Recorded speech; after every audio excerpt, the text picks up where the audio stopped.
Hey everyone, welcome to the second part of the new installment of the National Historic Trail series, National Historic Trail Sign series, but except this should have been the proper orientation on 220, obviously.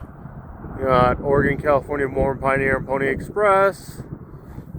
Date codes are 2021, but obviously the pre-drilled holes, but we need backing angles, obviously, because Wyoming YDOT, obviously, and it's required on all YDOT signs.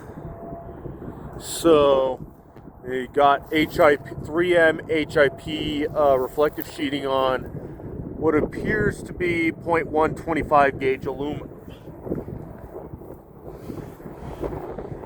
And they, like I said, date code of 2021. Yeah. So this should have been on Interstate 25, but obviously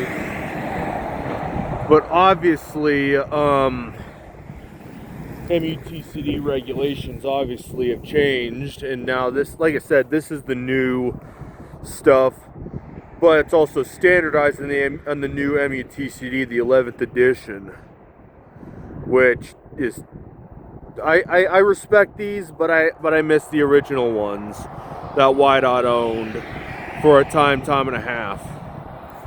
So anyways, can't stay here for too long, so I better get going. Anyways, thank you for watching.